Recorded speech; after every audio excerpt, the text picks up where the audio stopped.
What's up, design family, and welcome back to another episode of Fittdesign TV. So glad to have you guys back on the channel.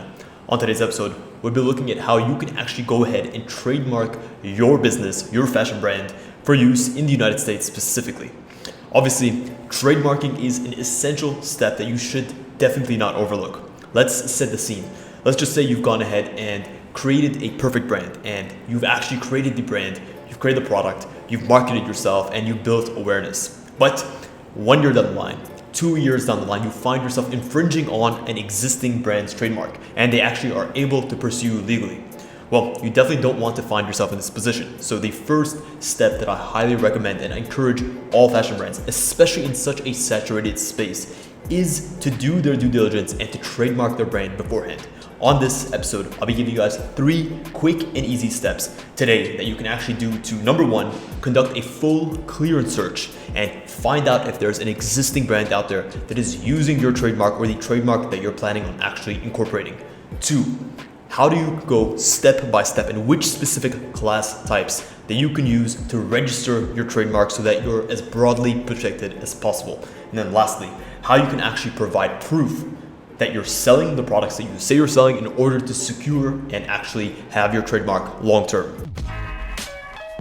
What's up, design family, and welcome to Fittdesign TV. So glad to have you here. On this channel, we discuss all things sports fashion, graphic design, manufacturing, and technology. We'll discuss key topics, answer pressing questions, and provide actionable steps on starting your own product line. If you're interested in any of the above topics, stick around. You're in for a good one.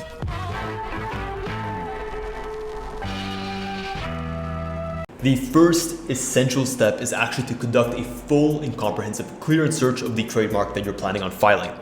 A lot of brands overlook this. They go straight into the filing or the application process. And honestly, save yourself the time, the hassle, the money. Do a clearance search first. Because fashion is such an easy business to start, there's a lot of competing trademarks in the space, and you might actually end up finding yourself in a situation where you've gone ahead, you've placed the application, you've gone through the process only to get rejected. So conduct a clearance search first. You want to make sure that you're not overlooking anything. This is where it gets a little bit tricky. There are a lot of tools online that are actually able to allow you to check if your trademark is being used by an existing brand out there. But the issue with this is that those types of softwares only look for a one-to-one exact replication. And as we know, trademarks are a little bit in the gray zone. There can also sometimes be a phonetic similarity or a visual similarity that can be used to infringe on your trademark. So just because your logo does not one-to-one match an existing brand's logo does not mean you're actually able to secure that trademark. So depending on how serious you are about your business or how saturated the space is, you may actually want to consider filing with a trademark attorney. They're actually going to allow you to beforehand check the market, see the industry that you're in, and be able to make sure, no matter what, that there's no existing brand that has a similar trademark to yours that even could be considered in the gray zone. So do your diligence and actually go ahead and clear your actual trademark 100% before even considering to file with the USPTO office. The second step that you have to definitely consider is actually filing with the USPTO. And when it comes to filing, there's 2 core categories that you're going to want to consider as an online brand selling fashion.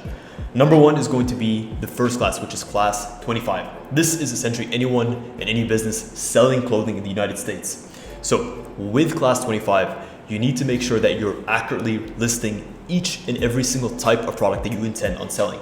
It's not enough to just file as I'm listing as a sportswear product or as a fashion product or as a outdoor product. You need to be specific. If you're selling tank tops, specify tank tops, specify shorts. You need to go through each and every single product that you're actually going to sell and actually are selling and specify line item by line item.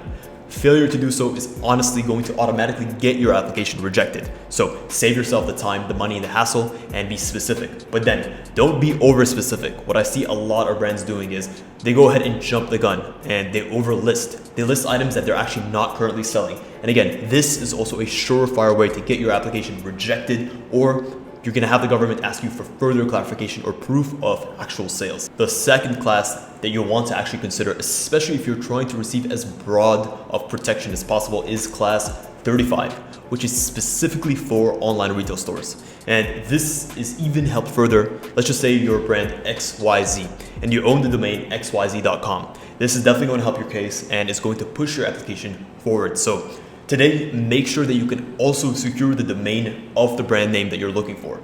This is so important. Mixing and matching your class 25 protection with your class 35 is going to give you as comprehensive protection as possible. So don't overlook them. Don't go for either or. File as a clothing trademark and file as an online retailer trademark.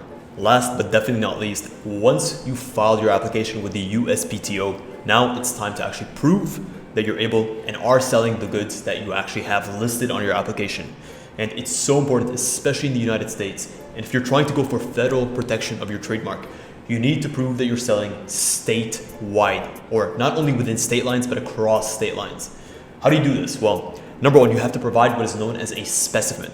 A specimen is an existing product that you've sold across state lines that has your trademark that you've actually filed for on all aspects of the packaging, of the tagging, the product itself. If you're selling a hat and you only have the trademark on the hat itself, but not on the labels or on the packaging, this is not enough. Make sure that you're including your trademark in as many places as possible. This is going to guarantee you as much coverage and as much protection as possible. And I know it's a little bit tricky, but understand that a trademark is there to protect you. Just as it's there to protect you, it's also there to protect others. If you want to achieve that protection, you need to do your due diligence and you need to make sure that you're actually going ahead following the 3 core steps that I listed in this episode. So to recap quickly, in order to successfully actually register your trademark, there's 3 core steps that you guys need to follow. Number 1, go ahead and do your due diligence. Do a background search. Check your industry. Find out what other brands are potentially using the same trademark that you're actually filing for. This is going to save you a lot of time, money, and headache. 2, if you've cleared your trademark or you're actually more confident to go ahead and register your trademark, go ahead and register with USPTO. There's 2 core classes that we mentioned, class 25 and class 35. Register for both of those classes to achieve maximum protection. And then 3, you actually have to provide a specimen that showcases that you actually are selling the goods that you're saying that you're selling in your application. Make sure that you actually have all of your trademarks on your trims, your notions, your labels, the product itself. Use it in as many places as possible in order to secure that trademark. Guys, hopefully you enjoyed this episode. I try to keep it as succinct and as comprehensive as possible. Also, if you guys would like, I offer one-on-one consultation calls. So if you're looking to register your own trademark or you're curious about trademarking your own brand or your logo, check the link in the description. I offer one-on-one calls and these slots are limited. Guys, thank you so much for tuning in to this episode of Fittdesign TV. Until next week's episode, stay awesome.